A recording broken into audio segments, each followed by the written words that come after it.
There's a story being pitched out there about Donald Trump. And I'm telling you with absolute certainty, is fake. It's the equivalent of saying, you know, Donald Trump was the basis for the Cyclops character in X-Men. He can shoot, you know, laser beams out of his eyes. It's that stupid. It's up there with the Russia collusion pee-pee hoax thing, but a lot of people in the media know about it. Now, it says something about the hack goon commie media that even they haven't yet reported on this thing. As they get desperate and the polls for Kamala get worse, you're going to see this story surface. I'm telling you in advance. What I'm doing right now is I'm giving you a vaccine against it because it is so stupid and ridiculous. I want to be sure you immediately start laughing and dismiss it as crazy. Mark Halperin was I guess they pitched him this story too. He started a whole internet thing. He probably should have just not mentioned it. I mean, don't tell stories about stories you're not going to tell. You get the point?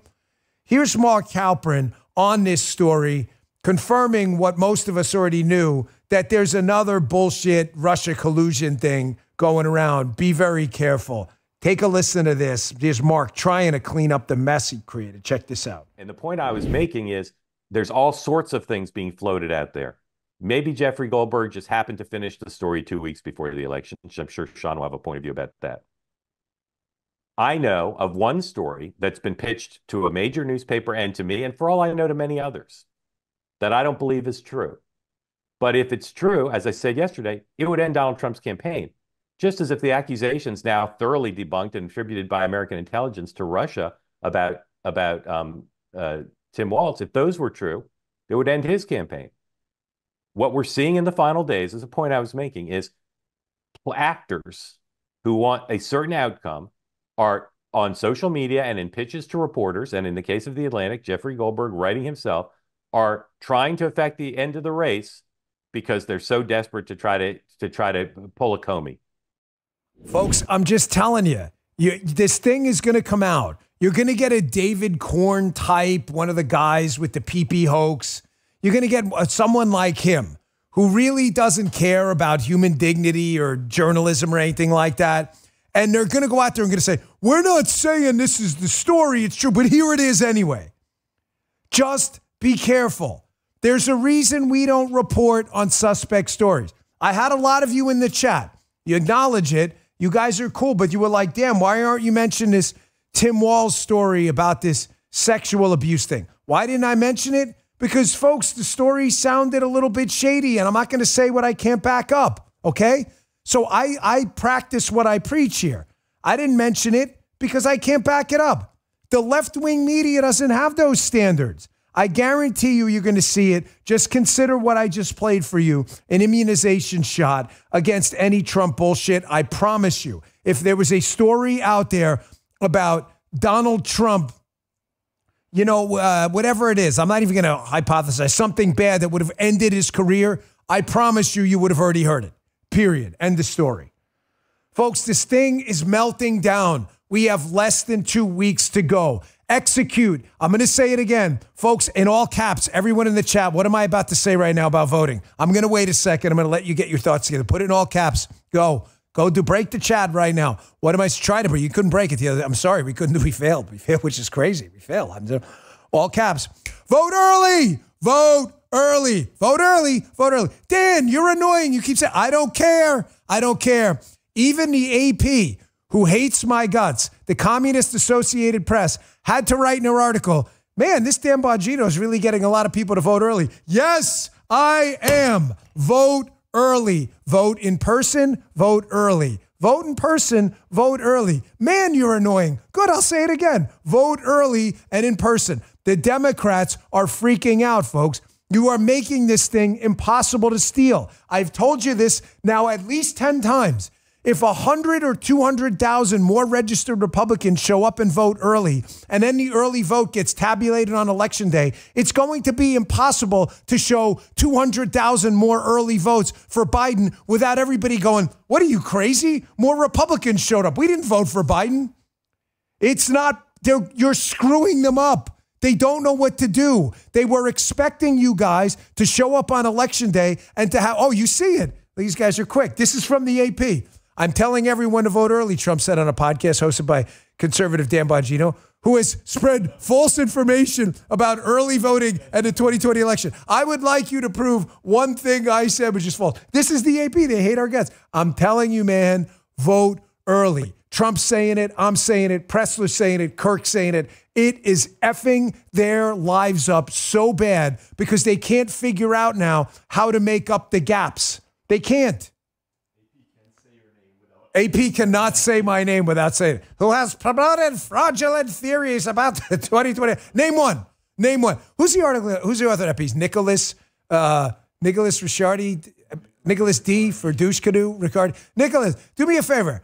Folks, what's his name? Nicholas Ricciardi? Ricciardi. Everyone send a tweet to Nicholas Ricciardi, respectfully, but ask him to post one single quote of anything I said about the 2020 election result, which I believe was stolen, but one single quote about it that was false. Just one. Just one. Ask Nicholas. We'll see what he says. He won't be able to prove it. You have to edit it. And you're like, I know. Why don't you? Because you know what? It doesn't matter. You're going to get some lefty judge. It doesn't make a difference. It's all bullshit. Folks, their campaign is collapsing. Kamala Harris's campaign, the collapse is real. No one should get excited. I want you to feel good about this process because I don't want you to be miserable. You know, I saw a comment from a guy I used to follow on Twitter. I don't follow him anymore, but I used to. And he was saying this morning that a lot of the MAGA crowd has been very kind of down and morose. And you know what? I respect what he's saying. I don't want to go into Election Day all miserable either, but I want to be a realist. On the don't be miserable side, the Kamala collapse, folks, is real. They're turning on each other. My contacts in the Kamala Harris sphere are not great. They were a lot better in the Biden sphere because of my time in the White House was doing Secret Service stuff. They're not great. But if you just read left-wing media sources, I read, the collapse is real. They're turning on each other. They're butting heads. The blame game's already started. I'm going to tell you something. Would you guys agree? The happiest man in America right now is who? Is Josh Shapiro from Pennsylvania. The Democrat governor that he's not on this ticket that potentially could get eaten alive on Election Day. This guy's like the happiest guy around right now that he didn't get picked and they picked Tampon Tim. This is how bad it is. I want you to, Fox News put this up, this video. It's kind of a side-by-side. You're going to hear Hillary Clinton first in her losing 2016 campaign screaming about how awful Donald Trump, all the bullshit you've heard before. And then listen to Kamala Harris. A short video. But this is how you know you're losing. When you start taking on the language of the prior losing candidate because some focus group told you to do it. This is what desperation looks like. Check this out.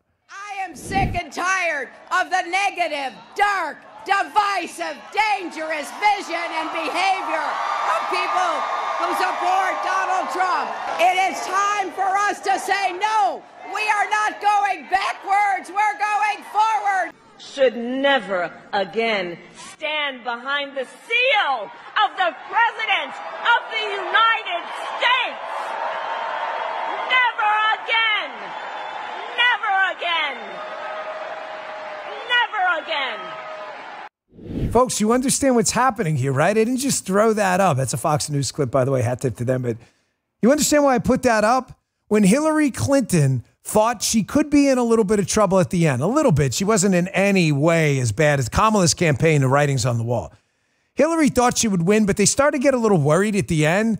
You see how where people said, oh, you got to double down and scare people. Donald Trump's a Nazi, all that stuff. Kamala Harris's team is doing the same thing. And just when you thought her dirty, awful, horrible, filthy, worst in a lifetime presidential campaign could not get any worse, holy Moses, what happens? The freaking LA Times, which is like Pravda. The LA Times, it's like this is like the North Korean version of Pravda. The LA Times, to the left of Lenin.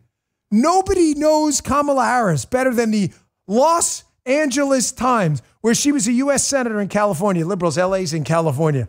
The Los Angeles Times refuses to endorse Kamala Harris. What the hell is happening? Can you imagine this? The LA Times. Here's Semaphore, Maxwell Tanney. Los Angeles Times won't endorse for president.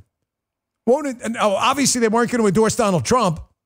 It's the LA Times. How do you not endorse Kamala being from California? Ladies and gentlemen, listen to me. They know what's going on. Here's what's happening. You want to know?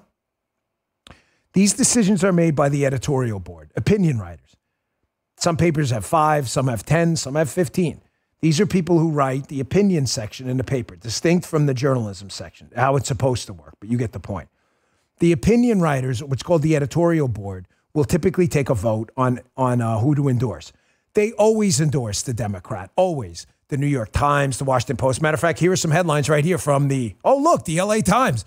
Endorsement for Attorney General, Kamala Harris. Editorial, thoughtful and pragmatic. Kamala Harris belongs in the U.S. Senate. Here, they endorse Joe Biden. They always endorse the Democrat. Here's what's going on. I've seen it. I've worked it. I've been there I ran in a blue state myself. These editorial board writers are out in liberal LA. They're probably in restaurants and stuff, and they're finding out that even in California, Trump has a really passionate base of support, and they're probably saying to themselves, damn, if this guy's going to do okay but not win California, how bad must it be around the country? Let's not embarrass ourselves. Folks, this is a huge deal. It is a huge deal. Her campaign is collapsing. It is your job to do what now? Execute. Take nothing for granted. They will cheat. And I want you to remember the Washington Post headline. If you're even thinking about getting cocky and you think there's no way we're going to lose. Oh, there is a way. Oh, there is a way. I want you to remember the 2016 Washington Post headline, Chris Cillizza and Aaron Blake, that Donald Trump's chances of winning are approaching 0. There are a lot of people on our side right now saying Kamala's chances are approaching 0 too. No, they're not. There's cheating. There's illegals. You have no idea what's going to happen on Election Day. Some bombshell October surprise could incentivize 10,000 people in a swing state. You have no idea. Okay, that's the bad side out of the way. The good side, again, because I'm always going to balance both. I'm not a lefty where I just give you a one-sided argument. That's bullshit. And it doesn't help you, and it doesn't help me. I don't want to play Halpern again, but I have to because this was originally scheduled to be in the show. But this is Halpern again, a guy who's analyzed political trends for a long time. He's following the early voting numbers. Folks, this is a big if, caveat emptor, buyer beware. If the vote early numbers hold and you keep doing what you know you've got to do, voting early, in person, bringing 10 people, 10 minimum, no excuses, 10. It's going to be an early election night. That's a big if, because there's not going to be enough numbers between the early voting Republicans that show up and the exit polling for them to steal it. There's just not going to be a way. There's no way exit polling in this, they're going to have the numbers to steal it. Listen to Halpern on how bad the early voting numbers are for the Democrats. The Democrats. Check this out. Good morning, everybody. Let's lead with the lead, as they say in journalism. If the early vote numbers stay the way they are, and that's a big if, we'll almost certainly know before Election Day who's going to win the election. We're going to talk a lot about that. The reasons why Democrats might be underperforming, the prospect that they'll recover. But again, make no mistake, if these numbers hold up in the states where we can understand even partially what the data is like, we'll know that Donald Trump's going to be president on Election Day. So we're going to talk about that, but I didn't want to bury that because it's extraordinarily important. And we got to track that day to day. That's more important than the polls right now. It's more important than almost anything because it's giving us insight into a variety of factors that are accounting for a Republican overperformance by various metrics in the early voting in the battleground state. I'm sorry if I'm beating you up, man, but that's my job. Win at all costs right now. Only one ass is going in that seat in the Oval Office, and we cannot lose.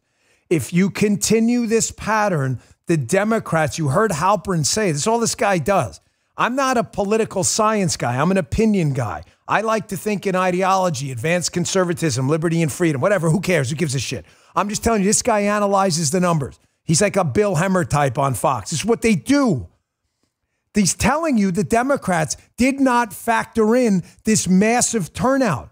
It was not in their strategic, how do we steal the election plan? They don't know what to do. There's not enough time for them to to realign their entire strategic plan. You're screwing them up. Keep it up, man. Keep it up. All right, I'm going to take a quick break, and I want to show you why a long time ago, and if you P1 listeners out there, the P1s, even the P2s, and definitely the P1s of P1s, you guys all know I told you the reason the Democrats had underestimated Trump's support is they were relying on their 2016-2020 coalition. Young voters, black voters, Hispanic voters, suburban women. That's why their samples are all off. Folks, the Trump coalition in 2024, because of the victimization of Donald Trump, has completely changed. Working class people saw what happened. And I'm going to show you what I mean coming up.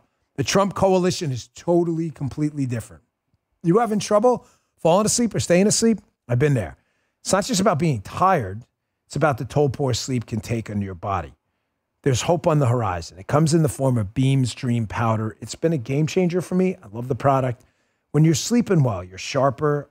I'm certainly more focused and ready to tackle whatever life throws our way. I get a little depressed when I don't sleep too. Today, my listeners get a special discount on Beam's Dream Powder. It's their science-backed hot cocoa for sleep with no added sugar. It's delicious. It tastes great. Other sleep aids can cause next-day grogginess, but Dream contains a powerful all-natural blend of reishi, magnesium, L-theanine, apigenin, and melatonin. Help you fall asleep, stay asleep, and wake up refreshed. You want to try Beam's best-selling Dream Powder?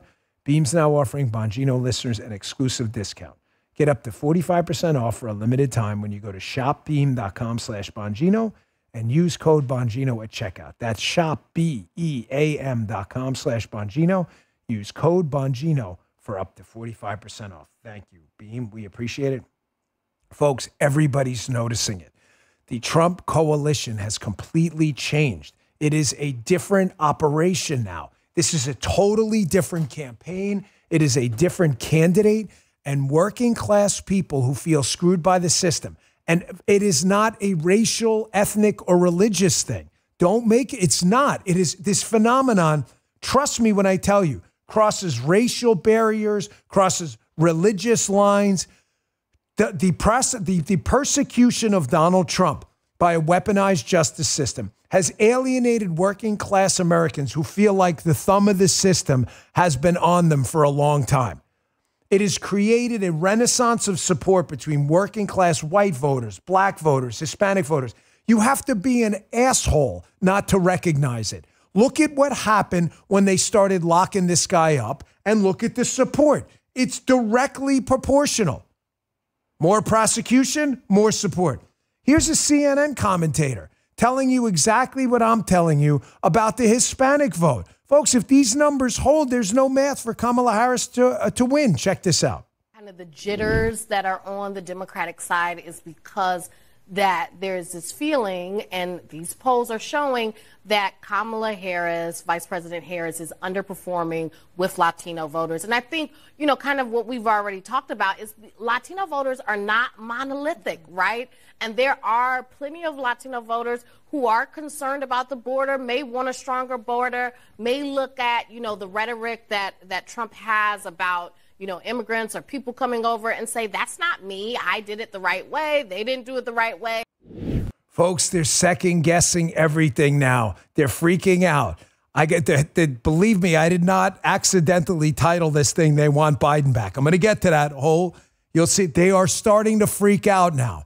Young voters that was the Democrat firewall. They figured they may be able to lose a point or two of the black vote, a point or two or three, maybe 4 or 5 with the Hispanic vote. But they felt like if they could get the Obama hopey-changey thing out and the young kids showed up, that this thing was going to be a rout. Folks, it's not happening. It's not happening. These college campuses, you can find Trump supporters everywhere. Even on some liberal ones, it's insane. I want you to, this segment here almost sums up the entire broken phenomenon the left have been putting out there that they're the party of the Hispanic vote. This MSNBC segment is laughable. Trump is in South Florida in the Miami area. He's talking to Hispanic business entrepreneurs, Hispanic voters who love him down here. I live here, folks. You're not going to tell me what South Florida likes if you're a liberal watching the show. I live here. I live in South Florida. Okay? We're down in Miami all the time. There is a phenomenal amount of Donald Trump support in the Cuban community, the Puerto Rican community. If you don't see it, I can't help you. You're too stupid to watch the show. Here's MSNBC. They've got a commentator on trying to crap on Donald Trump with the Hispanic vote as Donald Trump is getting a round of applause at a Hispanic vote roundtable he did in South Florida. This side by side. What do I tell you about politics? It's two things. What are they? Yes, sir. Snapshots and sound bites. Man, watch this and listen to the soundbite in contrast to the snapshot. Check this out. This is a person that has been a no friend of the Latino community, no friend of immigrant communities, and he attacks us constantly. So as a community, we should rally behind the person that has always supported us. Donald Trump has been the most anti-Latino president, the most anti-Latino political figure of the modern era. I just asked the guys, I go, can you guys please pull a screenshot of that? Is this not the entire election cycle summed up? Left-wing communist network, everything Cubans and Venezuelans want to get away from, MSNBC that loves communism. They have a left-wing lunatic on the air screaming about how much Hispanics hate Donald Trump, while Donald Trump is at a Hispanic roundtable in a Hispanic area of Hispanic South Florida, right? Look at this, getting a round of applause while this guy's screaming. Look at this. Look at it. That's even better. Dude, we should not have even played the audio. We don't even need the audio. This thing, man, this is an instant classic. This sums up, this needs to be a clip. This is the entire election summed up right here. Out of touch, elitist, bow tie wearing, foie gras, communist supporting media idiots going, Hispanics hate Donald Trump. And then actual Hispanics sitting there cheering on Donald Trump in a Hispanic area of South. This is the greatest thing I've ever seen. What a freaking clown show. I'm telling you, I pulled that yesterday. I'm like, it's snapshots and sound bites, man. If I could only sum it up with one image about the Hispanic vote, that is it. And folks, don't forget the collapse with young voters too. Kamala Harris is fake. Listen, this show, I really can't stand it when people, shit on young voters. It's stupid. We were all, folks, come on, in the chat, let's be honest with each other. I love you guys in there. I mean, was anybody really smart when they were younger? I don't mean book smart. I mean like street smart and savvy. The thing about street smarts is you learn it in the street over time. You curse out the wrong guy, he kicks your ass, but that happens with chronological time. I mean, I remember one time throwing a beer bottle, broke. I thought it was funny and I slipped and fell on it and cut myself. And I was like, what an asshole. Like, it comes with time, so we should never shit on young voters. That's what the left does. Kamala Harris, you're all stupid. They're not stupid. They're not stupid. I mean, my daughter's a young voter. She works really hard. She makes dumb mistakes. Hell, I make dumb mistakes. But Kamala Harris, one thing young voters are good at, come on, is they can sense frauds. They can just sense frauds. There's always a poser in their group. Kamala Harris is just a fraud. And this story, do not underestimate the power of the story. The media is trying to bury this. Kamala Harris is knee deep in a massive plagiarism scandal. Why do you think that this story really resonates with young voters? Because, folks, a lot of them are in college now, where if they get caught pulling one passage from ChatGPT, they could be thrown out of school. And yet the woman running for president, according to this Aaron Sabarium tweet and this new exclusive, in 2007 plagiarized entire pages of congressional testimony from a Republican colleague. In 2012, she plagiarized a fictionalized story about sex trafficking presented as a real case. Folks, it's not just her book, he notes. It's a career-long pattern. Look it up, Aaron Sabarium. You can check this whole thing out. The tweet's on the screen. How do you think this resonates with young active voters? Folks, they would be thrown out of school. This woman wants to be the commander-in-chief. You would be thrown out of school or fired from your job. Now, why did we title the show the way we did today? I'm not making it up. This is The Hill, folks. Again, this is like another communist outlet. What if Joe Biden was the better candidate all along? Oh, my God.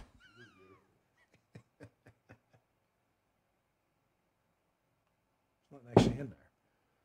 Sorry, some hydrogen water right now. Didn't I tell you this was going to happen? Was your boy right? Was I right or was I right? Did I not say, go back and watch the show. P1s. Go back 6 months ago before Joe Biden got out of the race. And I said to you, the only thing stopping them is wired-in Democrats know Kamala Harris is an even worse candidate than Joe Biden. And why did I tell you? Do you remember? Because Joe Biden at least fakes the working class Scranton kid thing. It's fake. It's bullshit. But he fakes it better than Kamala Harris. I told you. I knew it was coming. You are going to see the Biden people in the next few days. Flags in the chat. Flags in the chat. Want to see them. Right? Who got it first? Fire for effect? That's amazing. You got the, before I even said it. Then always a skeptic 22. Red flags in the chat everywhere. I want you to see it. You're going to see it right now. In the next few days, if more polls come out, there we go. Now they're fired up.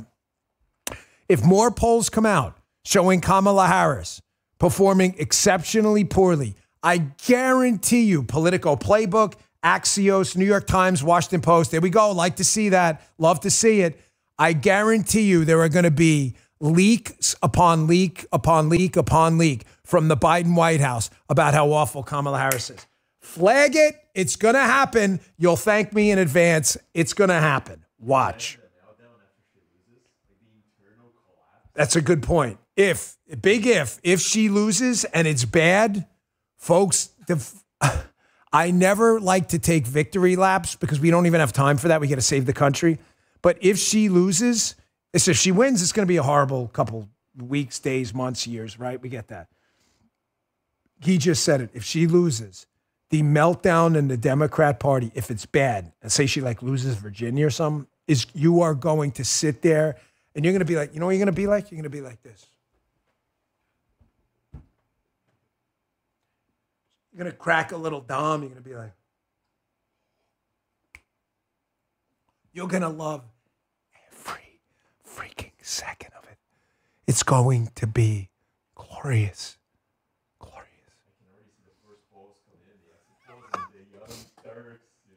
Oh, I don't know if he lost it last time, the Young Turks guy. Listen, we're hoping he shows up, so don't miss that on Friday. All right, I got one last set of breaks, and then I told you to vote early, right? I don't want to make any unnecessary leaps in logic, but I'm seeing a lot of kind of suspicious things about Election Day. I'm just going to throw it out there, and you can make your own judgment as if this is an accident. A cybersecurity exercise thing on Election Day? Like, whose idea was that? I don't know. It sounds kind of weird. Sounds like the January 6th data swap the Secret Service claims they did, where they deleted the text. Oh, we did a data swap on January 6th. Sure you did. Folks, a lot of people ask me, how'd you get so lean? And the answer is lean. Well, what is this, like a who's on first thing? No, that's the product, lean, from Brickhouse Nutrition. I did. I got really lean. I don't want to look like, I don't want to do a Geraldo. Like, hey, look at me. I'm half naked. Like, that'd be kind of weird. But I promise you, like, I got really ripped on this stuff. Brickhouse Nutrition's doctors created this supplement called Lean. The results are remarkable. I'm a testimony to it right now. You just go look a year ago or 2 years ago, you can see I was, chunky face and everything. And I knew I had to lean out. I was about 20 pounds, carrying an extra 20. I was killing my joints. The studied ingredients in Lean have been shown to help lower your blood sugar, help burn fat by converting it into energy, and help curb your appetite and cravings. Listen, you can take a lot of those weight loss shots, but they're expensive, and who knows what the long-term effects are going to be.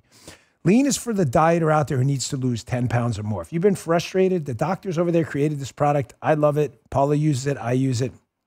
I want to get you started today with 15% off. Just give it a shot. Free rush shipping. You can add Lean to your wellness and exercise plan. You will see the results. Visit TakeLean, LEAN.com. Here's a promo code for you because we love promo codes. Dan15 for Dan15, Dan15 for your discount. That's promo code Dan15 at TakeLean.com. These statements and products have not been evaluated by the FDA. They're not intended to diagnose, treat, cure, prevent any disease, and it's not a substitute or alternative for care from a healthcare provider. Our last sponsor today is MyPillow. We love Mike. Hey, a large retail store canceled a huge order of MyPillows with a ton of extra content they have now. So you know what? That's their loss and it's your gain. So for the first time ever, you get a standard classic MyPillow like I sleep on for wholesale prices. Only $14.88. But it gets even better. For a limited time, they can offer the entire classic collection at wholesale prices. Get queen size MyPillows for just $18.88. Upgrade to king size for only $1 more. Get the body pillows. I use one of those for my shoulders. For $29.88, multi-use My Pillows for only $9.88. So go to mypillow.com, use promo code Dan, or call 800-637-4982 and take advantage of wholesale pricing for the first time ever. Receive free shipping on orders over $75. That's right. Get the standard My Pillow for only $14.88. They've never been offered this low before. Limited quantities at this price. Limit's going to be 10. Once they're gone, they're gone. So go to mypillow.com or call 800-637-4982. Use promo code Dan. Once again, that's mypillow.com or call 1-800-637-4982. Use promo code Dan to get the standard My Pillow for only $14.88, the lowest price ever. Thanks, My Pillow. Why do I keep telling you all to vote early? Because I'm trying to be annoying? No, because I'm trying to win. And also, please look it up. We put it on the show. The Department of Homeland Security under Biden and Alejandro Mayorkas, who I don't trust as far as I could throw, and that's not far, has already said that there is a threat of a DDoS, denial of service attack, on Election Day. Either way, if they're lying or not, it still means, because they'd be lying for a reason, you should vote early. Do not get caught on a line on Election Day where they come out and go, sorry, we ran out of paper, the internet doesn't work. It's going to happen. It's going to happen. And then we see this. There's a Homeland Security conference on critical infrastructure with a large-scale cybersecurity exercise on November 5th. Listen, I'm going to get ahead of myself. This stuff could have been planned in advance. I don't do conspiracy theory stuff. I'm just saying, folks, it's a little odd, isn't it? I mean, it's not like we didn't know Election Day. It just sounds kind of strange.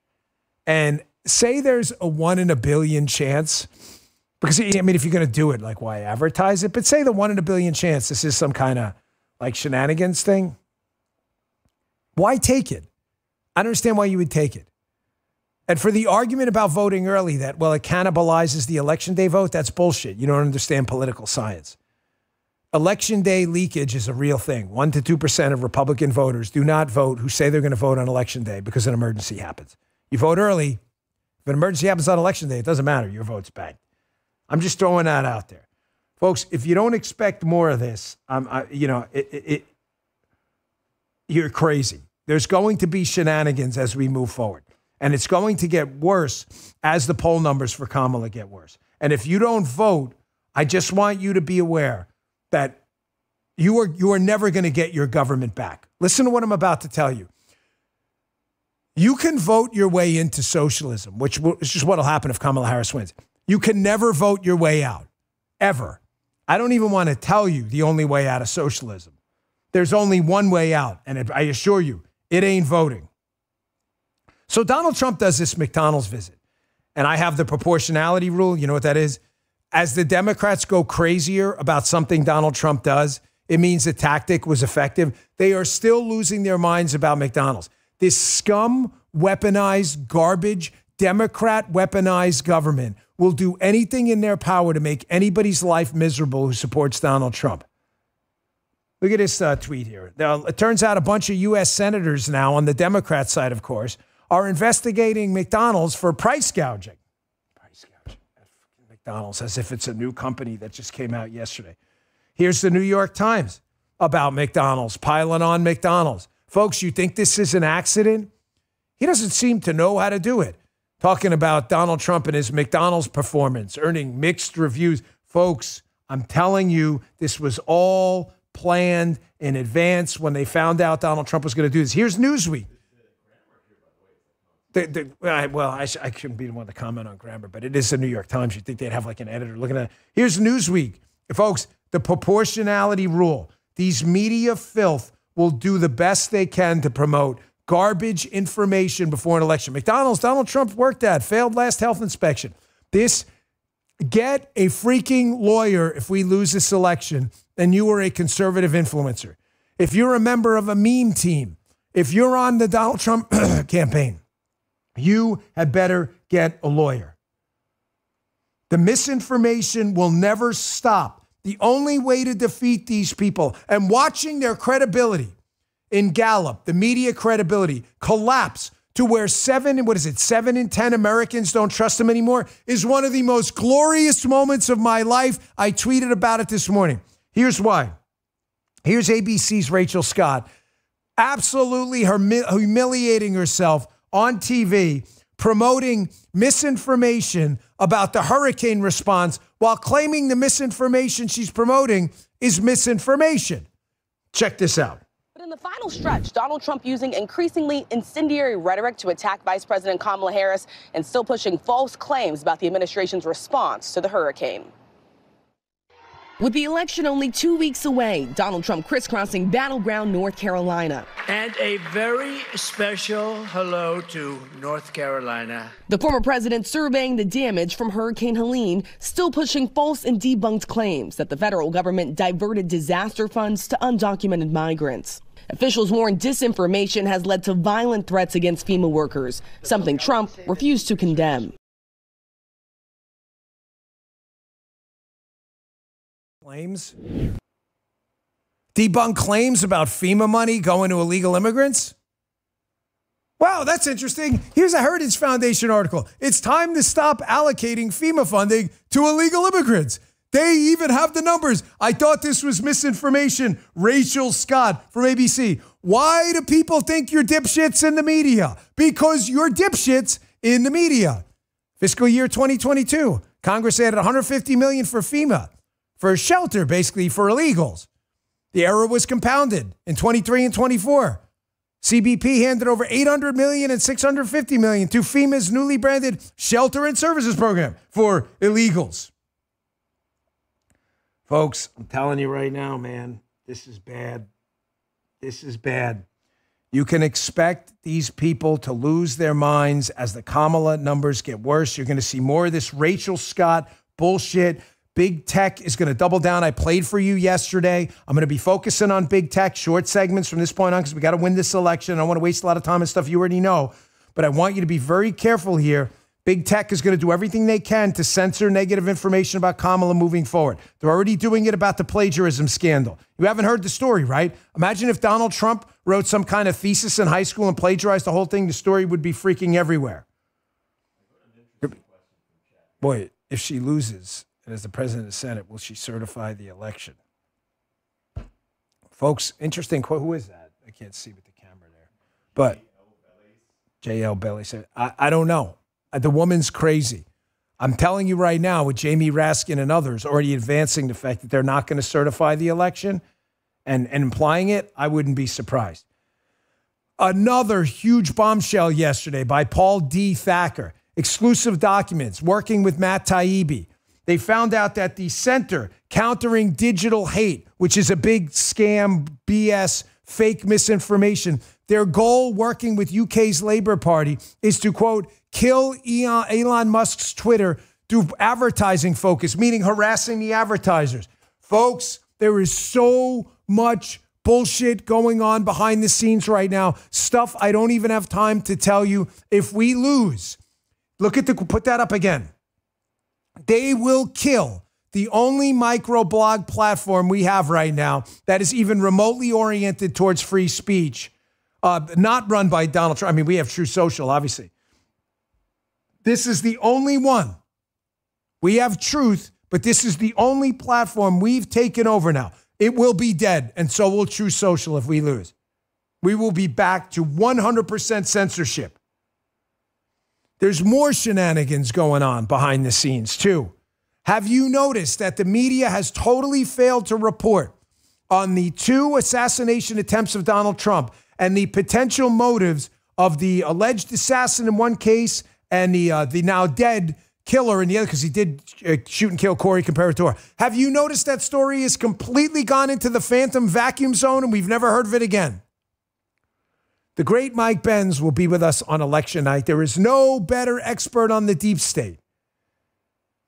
He was on the other day on a podcast, and he brought up some interesting little tidbits about the suspected assassin in the second case and his involvement with the deep state. And this may explain why the government has suspiciously asked for delays in this case with the second assassination attempt, even though the case appears pretty open and shut.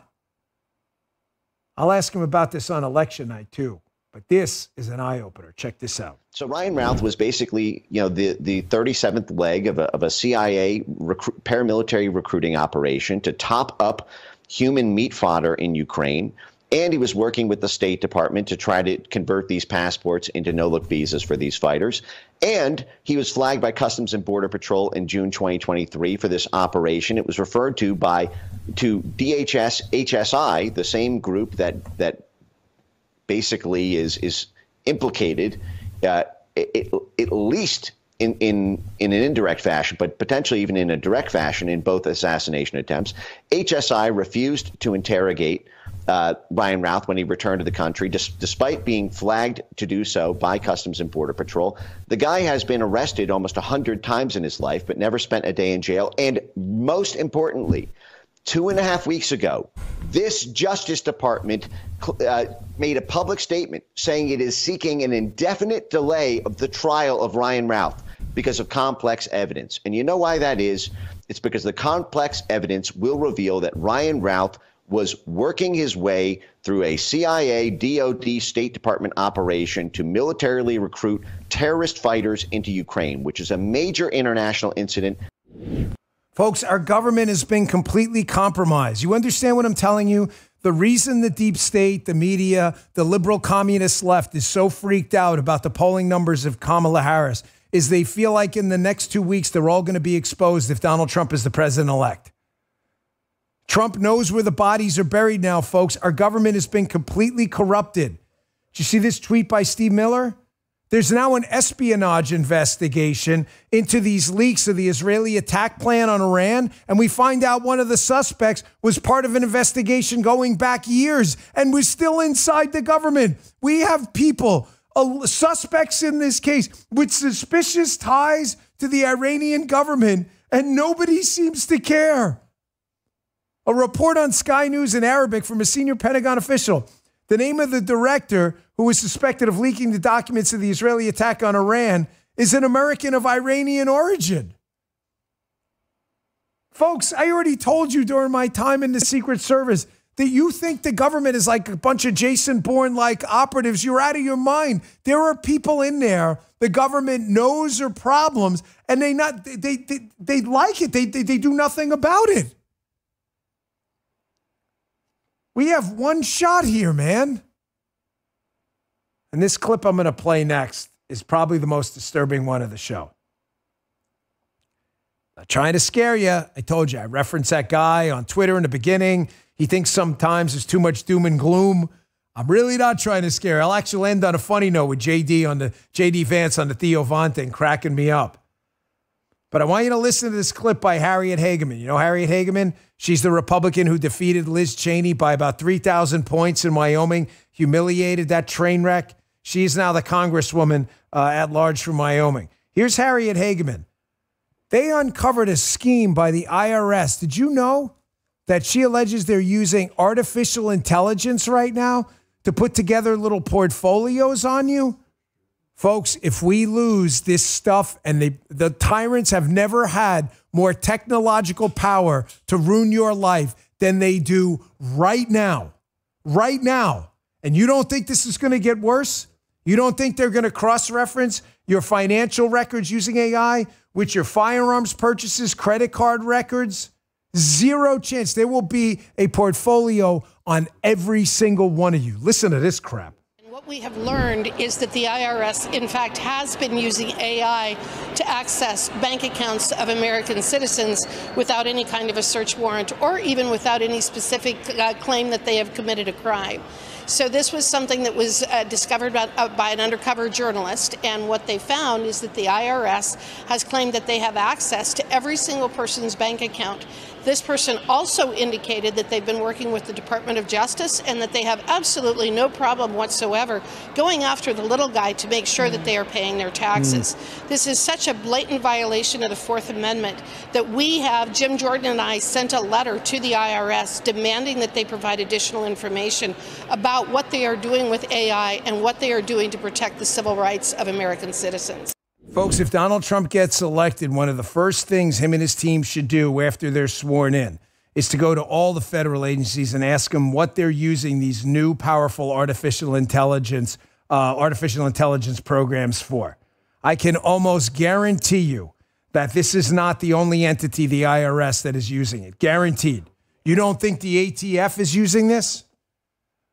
You want a profile on every single one of you? This stuff could happen. Now, I don't want to be accused of doom and gloom stuff. So here's a couple kind of ridiculous things that happen. This isn't funny in so much as it's tragic because the left is just so freaking stupid. Skip the fact check thing for a minute. I said I'll get to that in a second on CNN, but I want to go to the Kinzinger story first. You know Adam Kinzinger, crying, whining, loser, always sitting there. You stood your ground. I mean, fake Republican, absolute zero. There's a lot of scandals about Kinzinger, too, going on. I encourage you to look him up. Of course, the left loves him because he's a wuss bag. He's a coward. He's a chump. He's a complete loser. So Kinzinger goes out, of course, to campaign for a hapless goofball Democrat. This guy, Lucas Kuntz, or whatever his name is. Lucas Kuntz. Yeah, it's his name. Lucas Kuntz. That's his name. You can say Lucas. And they go to do an event. And if you've seen it, Adam Kinzinger thought it was a good idea to shoot little steel knockdowns at about, I don't know, less than 10 yards. And for those shooters out there, would you shoot a steel knockdown at 5 to 10 yards with a scope, with a 2.23 round? For those shooters in the chat, why wouldn't you do that? Now, it'll take you about 5 seconds to type their response. Well, there's a damn good chance you'd frag people, number one. And second, what the hell would you even need to shoot a freaking 5 yards with a scope, you dumbass, especially steel? So what happens? KOMU, a TV reporter, of course, was fragged, struck by a bullet fragment at the Lucas Kuntz campaign event. What is his name? Shruti Rameshi from KOMU. Holy shit, folks. These people are morons. After Tampon Tim and the Elmer Fudd incident where he couldn't even load his own shotgun, you would think the left would stop going to red states and pretending they know how to handle firearms. Can I tell you a quick, I promise, a fast story? I swear to you, I can't get enough of that image. I promise you this story is real. I don't tell you bullshit stories. When I was running for the congressional campaign in Maryland, the one we almost won, it was like 2 weeks to go in the election, and they were a little worried about conservative turnout being strong in the state. So I had a focus group say, Dan, here's Kinzinger. I mean, what is that? 10 yards with he's using like, is this for real? I mean, is this like a clown show? Bottom line is this team I had said, Dan, you got to go out and go to a range and shoot. And folks, I was NRA backed. I mean, I'm as pro Second Amendment as I get. I just thought it was, I don't know. I didn't want to do it. I just felt I was pretending like to be a tough guy and stuff. You can agree or disagree. It had nothing to do with the gun thing at all. I just didn't like it. Why do Democrats keep doing this? You don't even know how to handle guns, you chumps. You got someone hurt. And then they went and advertised this thing. They went and advertised this with Lucas Kuntz like it was like a huge, big success. So make sure you're voting for Josh Hawley, his Republican opponent. Make sure it's really humiliating so this tool never runs for office again. I told you I'd help you out with some kind of humorous stuff, lighthearted stuff at the end of the show. This is why Donald Trump is performing exceptionally well with young voters.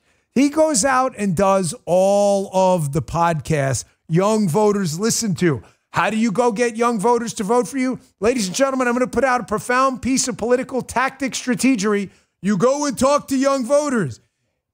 Shocker, I know. He's now going on the most popular podcast in the world. Donald Trump is scheduled now, according to news reports, to go on Joe Rogan. He's now done, I guess what, like Theo Von, he did Nelk, he did me. I know he's been on Shapiro. He's been on The Undertaker. He's probably done 5 of the top 20 podcasts. He did Dave Ramsey. I'm just trying to think off the top of my head. I know he's done, Forbes had an article about it yesterday. That's why I read it. JD is good at this too. Here's JD on Theo Von. Theo Von, very, very popular podcast. Huge, huge show. Big, massive audience. Here's JD on Theo Von. And again, you got Tim Walz, his opponent, VP, so I can't even load a firearm. You got JD, former Marine, laughing it up. Theo Von makes a joke about how fentanyl's so bad. folks, it's a joke too. A lot of people are like, oh, it's a joke. Like, we got to learn to laugh a little bit. Theo Von makes a joke. You can't even do cocaine anymore. The fentanyl problem is so bad. You risk killing yourself because everything's polluted with fentanyl. Just watch this moment. This is why JD and Trump appeal to voters, younger voters who can see through bullshit. Check this out. You can't even do cocaine in this country anymore, you know? And that seems like a crazy thing to say. And don't say that. Don't say that. But I said it. But yeah. But don't say that anymore. The last one I went to, some dude selling a fucking boat at one of them. Exactly. And we're like, you can't do. We're trying to get off of drugs, dude. And yeah, and some guys started bidding on the boat. I'm like, and they had made him take it outside. Yeah, because it's outside issues or whatever. Dude, I was in a meeting. Some guy had a fish hook stuck in his freaking cheek, dude. Really? Yeah. Wow. Yeah. Wow. Dude, yeah. Man. He had 2 weeks clean. Yeah. He'd either had a really bad night or a really good night. Maybe both. Jesus. Even Guy's laughing. You don't laugh at anything. He's like the most serious guy. But, folks, did I not tell you JD was the guy? Trust your brother Dan. Trust your brother Dan. I know self-praise things. Don't hate me, man. I'm just telling you. I've seen this guy operate. He has a social IQ that is off the charts, man. The guy is just relatable and funny, and he does the job. He doesn't upstage Donald Trump. He doesn't try to be Donald Trump. He's just hilarious. He's on the show laughing it up about a guy with a fish hook in a meeting. I know you love JD. I'm looking now. Look, thank you. There's a JD emoji, and I didn't even notice that. There's a JD. Oh, it's the JD side eye. The JD's, put it up there. Load up the chat. Load it up. Try to break it with JD emoji. We can't break it, but you've totally failed. Hey, one last thing. I want to get this one because it's a CNN clip. Put this one up next. I'm going to amazingly get through all the content today. Folks, it's gotten so bad that even left-wing fact checkers on some of these networks are starting to really panic about what's going on. Why they're starting to fact check some of the stuff on the left, I got to be candid with you.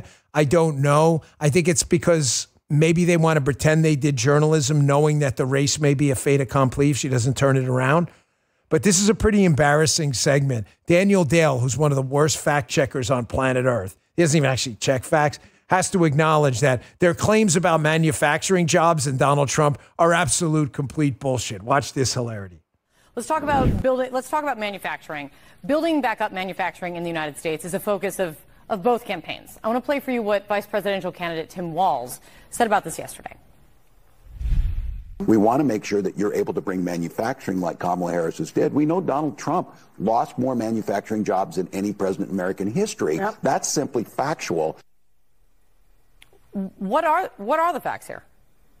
Well, if you're going to say something is simply factual, it should be factual. This is not. It's not true that the Trump presidency lost more manufacturing jobs than any other presidency. Under George W. Bush, there were about 4.5 million manufacturing jobs lost. Under Trump, it was about 178,000. Now, there are also more manufacturing jobs lost than under Trump, under Eisenhower, under Ford, under Reagan. So Trump does not have the record. I think it's also worth pointing out for context that these Trump job losses in manufacturing overwhelmingly occurred because of the COVID pandemic. Pre-pandemic, under Trump, there was a gain of about 414,000 manufacturing jobs. Again, he ended a negative 178,000, but that was largely because we had a pandemic-related crash. Give me a second. This is actually quite heavy. It's a piece of, I don't know what this is, oak, some super thick wood, but this is the thing I was talking about. This is going in. The new office. What do you guys think? Signed by one Donald J. Trump. Man, this sucker, believe me, I know these are show muscles. They don't actually work. So I'm straining right now. What do you think this thing weighs? 40 pounds? Maybe 35, 40 pounds? Here it is. So this, if you come to the new studio, this is the thing signed by Donald Trump. It is wood. Listen to that. Hard as a rock. Get your minds out of the gutter. Nice. So thank you, President Trump. Folks, they're freaking out about the early voting. You can always gauge the effectiveness of a conservative tactic. The McDonald's visit by Donald Trump by the proportionality of the liberal response. It's not inversely, it's directly related. As liberals freak out more, it gauges the effectiveness of the technique. Donald Trump shows up at McDonald's, total liberal meltdown on the left. I can't believe he's doing it's staged. What does that mean? That means on your meter of effectiveness, ding, ding, ding, that sucker redline. That was a fantastic technique. Why do I bring that up with regards to this Politico Playbook piece? Ladies and gentlemen, Politico Playbook, I read it because it's the left-wing Bible, right? Every morning they put out this email. It's a global email list. It's very big. It's got a huge distribution, pretty high open rate as well. Every single liberal talking point. I hate to even ask you to subscribe to this nonsense, but I'm dead serious when I tell you this. If you want to see every stupid-ass, dumbass, liberal, communist talking point before it makes it onto the mainstream media, cable outlets, and radio at night, read Playbook. You will be 12 hours ahead of the game. They are freaking out about the early vote. I keep telling you, vote early. Do not make them chase you. Republican leakage. In other words, look it up. It's a real thing. It has to do with diapers or your prostate. Republican leakage is 1% to 2% of the Republican vote is lost every single election because Republicans, for some reason, insist on voting on election day. And what happens? A freaking snowstorm happens. The kid gets sick. The tire blows out of the car. The Democrats don't have that problem. They've already voted. We are putting ourselves at a significant tactical disadvantage. Now, combine that with the 1% to 1.5% of the vote in liberal states that's cheating, and Republicans have to win by 3 points just to break even. Do you see my point? This is real. If you doubt me, look up even Republican-leaning literature. That'll tell you the Republican leakage problem is real. That's why the Democrats don't want you early voting. Playbook. They're talking about the headlines inside the Trump chief stakes where they start to talk about who could be the chief of staff. But scroll down and you'll see the early vote in all caps. John Ralston's latest analysis of the Nevada early vote, which is widely considered one of the only reliable such barometers, says yesterday's numbers, quote, could signal serious danger for the Dems and for Kamala Harris here. It's early, but Republicans have taken a rare early vote lead in a purple/blue state. And Democrats need to turn around the trend quickly. I want you to understand, I pulled this from Playbook for a reason. This is Democrats talking to Democrats. There are no Republicans at Politico Playbook. I don't know if you remember this, but again, look it up if you want the receipts. Ben Shapiro once, I believe, was offered the opportunity to write a daily for Politico Playbook. Shapiro, who's a pretty mainstream Republican voice, certainly not some fringe guy, they lost their minds. The liberals lost their minds. This is not a serious media outlet, Politico. It is commies writing for commies. They are freaking out. Look, thank you, guys. Look at the Florida numbers. Florida early voting update from a great account at FL Voice News, which I love to follow. 3 p.m. This is yesterday. Republicans, 142,000. Democrats, 72,000. Folks, get out, vote early, and listen to me. Cutesy time is over. It's bad enough. I'm sorry if I'm driving you crazy with the get out and vote early and in person and in person and in person and in person. I'm still not saying it enough. Folks in the chat, get out and vote early. Bank it, bank it, bank it, bank it. They're freaking out. Their words, you see it. I want to have a serious conversation with you. I put a clip on my one kind of viral yesterday on TikTok. It was a clip of me speaking to young voters. It was kind of a off-the-cuff moment. I didn't really plan the segment on radio. But I was telling young voters, we love you guys, man. We were all crazy kids. No one's talking down to you. The only people talking down to you are Kamala Harris.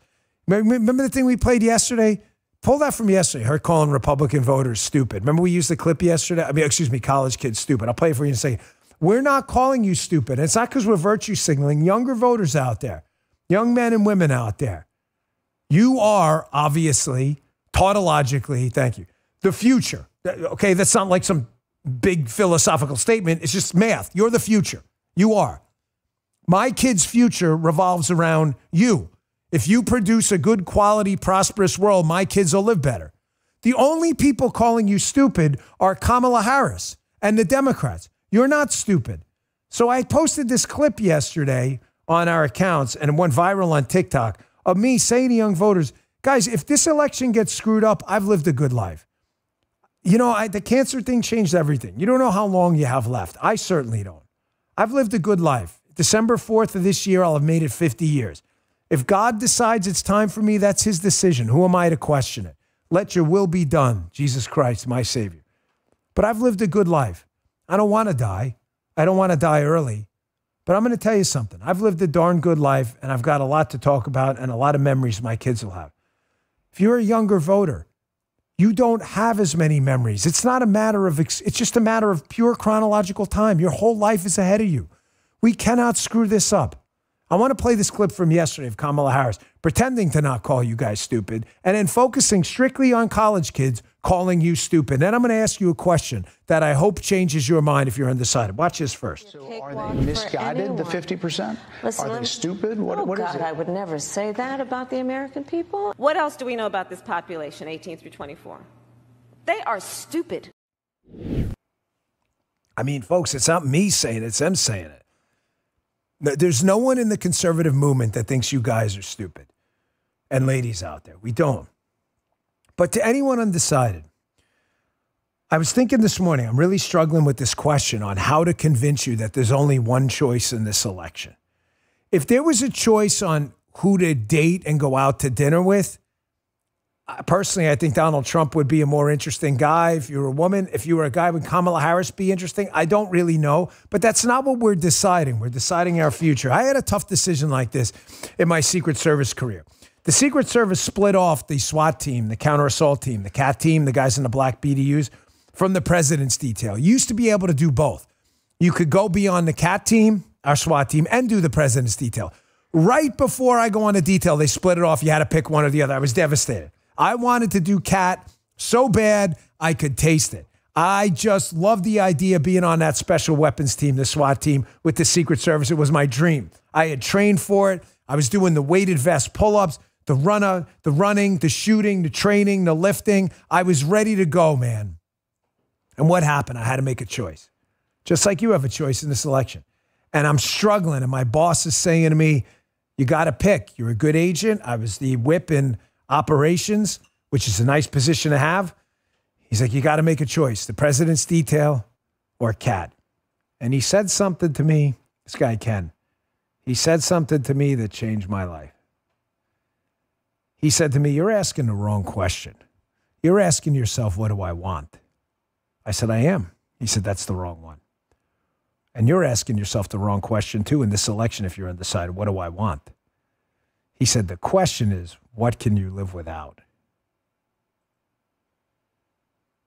And I instantly made up my mind. I said, I can live without doing CAT. It's going to hurt, but I can live without it. I can't live without protecting the president. That's why I came on this job. He said, there's your decision.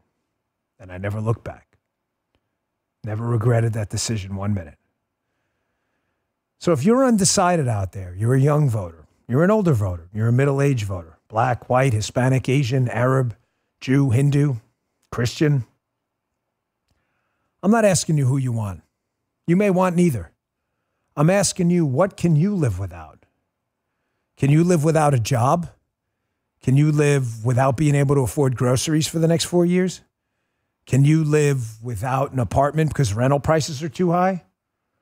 Can you live with exploding healthcare costs? Can you live without a war breaking out in China as Taiwan and China explodes and they sense weakness in our White House with Kamala Harris? Can you live without an expanded war in the Middle East that potentially breaks nuclear if a nuclear proliferation cascade happens? The answer is, you're damn right you can live without all that. You don't want any of that stuff. The answer is clear. It's Donald Trump. Because none of those things happened under Donald Trump. But they did under Biden-Harris. Pose that question to any of your undecided friends. I understand you don't want either at this point. If I can't talk you into wanting one or the other, that's fine. I'm not even going to try. I'm only going to ask you, what can you live without? And I can live without all of those things that happened in the last 4 years. Maybe the most important thing I've ever said before the election. Another reason I'm very concerned about what's going to happen, folks, if we win and you follow through and you execute and bring 10 people to the polls, I am very concerned about post-election day. Now, this is no reason to panic. There's no reason to freak out. We have a lot of constitutional sheriffs, and the sad reality is the only place post-election day violence, if Donald Trump wins, are probably going to happen is in liberal cities like it did with the BLM Antifa riots, where these freaking imbeciles burn their own cities to the ground. However, it involves real American citizens, and Republicans and conservatives live there. And, there are Democrats, too. They don't want anything to do with violence. They don't walk down the street and have some Antifa people kill them either. This threat is real. I am deeply, deeply concerned. Now, anyone telling you, oh, this is a conspiracy theory, he's basing that on nothing, I want you to play this on VO if you would. I want you to watch this little montage. I think this is Mays Moore of violence that happened. And just let it play as I kind of talk over it. This is violence that happened the inauguration day 2017, as Donald Trump was hat tip the great Mays Moore. January 20th, 2017, as Donald Trump was being sworn in. Don't tell me they don't have a history of doing this, folks. It already happened. My worry and why I tied this into the early voting thing is, folks, I'm telling you right now, they're starting to see this thing get away from them. We still have to execute. Just because we're ahead a little bit after a few days of early voting is not even a thousandth of a reason to pop the freaking cold champagne. Only an imbecile would do that. But I'm not a moron either, okay? I would rather be ahead than behind. The polls look good. The early voting looks good. And if we execute, they understand they have very little chance of winning this. These images you're seeing, and you're hearing a little bit of that audio in the background if you're listening on Apple or Spotify or iHeart or elsewhere. You're hearing now, this stuff happened, folks. This stuff happened. I had friends work in security that day who told me they'd never seen anything like it. Now you're telling me, 8 years later, that they're not going to be prepared to make this worse? Folks, we've got the receipts, man. They are becoming increasingly unhinged. All right, you can scrap that. I want to show you something else here. I don't know if you guys know this guy's name, but he's a pretty brilliant tech investor. His name's David Sachs. I know him through Rumble. He's been on my podcast. We did a big joint show. I don't know if it's Don's podcast or whatever, but David's a very nice guy, and he's obviously a very sober guy. Not sober that he doesn't drink. He's not known for hysterical outbursts. I mean, I can be a pretty passionate guy. I wouldn't call him hysterical, but that's not what he's known for. He's known for pretty sober takes on politics. I wouldn't call him either a diehard like MAGA guy or anything like that. David Sachs, I'm posting this guy because, again, he's not known for saying like off-the-cuff crazy things. Listen to this very closely. He's talking about what's going to happen if we lose and Kamala Harris wins. Folks, no one is safe. If we lose, I'm just telling you now, if you're a conservative personality out there, you damn well better get a lawyer. I got on a staff phone line this morning a very disturbing message that if we can vet it and make sure it's correct, I'll play for you. I am telling you with certainty, if you are a conservative Trump supporter and we lose, you better get a freaking lawyer and get one right now on retainer because they are coming for everyone. Listen to David Sachs on weaponized government, Elon, these other things. Take heed, man. He's not kidding. Listen up. There's going to be lawfare all over the place. Absolutely. They're going to come for you. Do you really think so, David? Yeah, I do. I mean, look, I'm definitely not at the top of the list. Elon's at the top of the list, right? Yeah, so he has no choice but to go all in. They're already doing lawfare against him. It's ridiculous. But I think the point is just that if they're not defeated, they're going to keep doing it because there's no downside for it. See, folks, that's the problem. There's no downside. Our media has gone full socialist, totalitarian, communist. The media is all in on this. The media was meant to be the fourth estate to protect us against this kind of tyranny, and now they become the tyrants themselves. That's the issue. There is no downside to it. There is no downside to it. You've got Kamala Harris today outed in, I believe, a Free Beacon piece as a serial plagiarist. She's a communist. She's a failed border czar. This woman has a history of comparing the ICE and CBP to the Ku Klux Klan. The woman is a lunatic, and the media keeps covering up for her. She's now flipped on fracking for like the 15th time. Yesterday, she was against fracking again. Then she's for it. This is just yesterday. Then they changed their mind for like the 5th or 6th time. It's gotten so bad. Just take kind of and it was a serious open, so take a quick kind of comic break here. Jim Gaffigan, who's not known as any big Republican, by the way, at all. Watch the Joe Rogan show. Here, just Google it. You can see it yourself. Put it in, well, you don't want to use Google, but use whatever. Use DuckDuckGo, whatever. You'll see it. Here's Gaffigan at the Al Smith dinner making a joke about all the tyranny the Democrats are covering up. Check this out. Yeah, this has been an interesting presidential campaign. The Democrats have been telling us Trump's re-election is a threat to democracy. In fact, they were so concerned of this threat, they staged a coup, ousted their democratically elected incumbent, and installed Kamala Harris. In other words, all her dreams have come true. No one talks about this in the media. Absolutely no one talks about it in the left-wing media at all. About the only authoritarians and totalitarians who completely dissected the rules, thrown them out in the garbage in little pieces, are the leftists. It's not us. We had a primary. Donald Trump won. Fair and square. There were no shenanigans. The only person being prosecuted by weaponized government is Donald Trump. Joe Biden and his team of corruptocrats and his family got a complete pass. Mike Benz, who's going to be with us on election night. Who's joining us on election night in the chat? By the way, I got to tell you, folks, we failed yesterday. We failed. We were number one live stream in the world. We were 177,000. Thank you, Bongino Army. All, and I mean all the credit goes to you, but we failed. We tried to break the Rumble chat yesterday, and Chris and Rumble and the team, they love the user experience so much. They were always trying to make it better. We did not break it. We didn't. We tried. There was a couple glitches, but that was nothing broke. And it was an amazing amount of traffic. So I deeply appreciate that. On the way, on the other side of this, by the way, again, who's joining us on election night? Yes, in the chat, put a big Y. Election night, 7:30 p.m. Eastern time. Me, Evita, Benz, Julie Kelly, Adam Gillette, other guests. It is going to be a banger. We've got an amazing show. I hope you're watching us. Folks, I don't want to get ahead of myself. I would like to break it. What's our record, Guy? What's our record all-time traffic? What is it? 357,000 streamers? That's filling up the big house like 3+ times? I'd like to break that. So spread the word. Please tell all your friends, don't watch cable news. Watch Dan Bongino on election night. We're going to have the best coverage, the best analysis. Why did I bring up Ben's? Because on the other side of this, I'm going to take a quick break here. On the other side is, I've got an amazing chart Ben's put out there yesterday. One of the people put it out there about how deeply Elon Musk is being targeted by the deep state. Folks, this is real. This is what's coming your way too if we lose.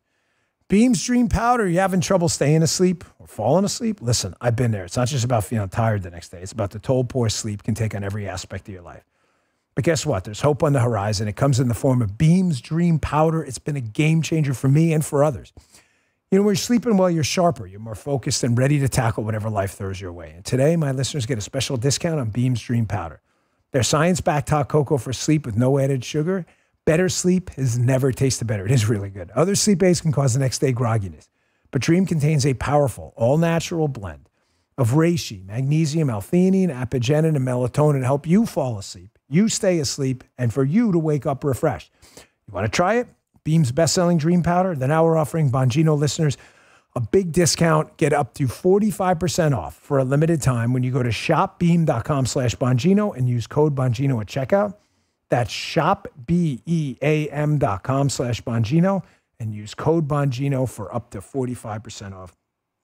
Thank you, Beam. Put up that tweet by Benz. This chart was actually from a liberal newspaper, which is stunning. I think it was the New York Times. They actually put up like an advertisement of what the deep state does. to F everyone over and give them the double-barreled middle finger. They're proud of this. They're like, investigation and oversight of Elon Musk. Look at this. You've got the Department of Transportation in hackery communism investigating. Justice, Labor, Interior. Scroll down. It keeps going and going. National Labor Relations Board, EEO Commission, EPA, SEC, FCC, FTC. Folks, this is not a joke. You got to zoom out of that spot, man. It drives me nuts. Folks, this is real. This is real. This is happening right now. Right now. If we lose this election, get a lawyer and get ready. The woman running for the presidency is a socialist, commie, totalitarian, fake, phony, failed border czar, lying, sociopathic plagiarist. They are coming for you next, and the media will celebrate every one of you going to jail. You think it's over with Trump? You think it's over with Navarro? You think it's over with Bannon? You think it's over with Carter Page? You think it's over with George Papadopoulos? They are coming for you next. They are going to ensure they never lose another election again. You can bank on it. Am I making my point here that you better vote and you better vote early? I'm sorry to sound so demanding. You guys don't owe me anything. I owe you everything. I don't want to sound like I'm telling you what to do. You don't need to hear from me. You guys are parents and soldiers and pilots and architects. You don't need to hear my bullshit. But man, we can't lose.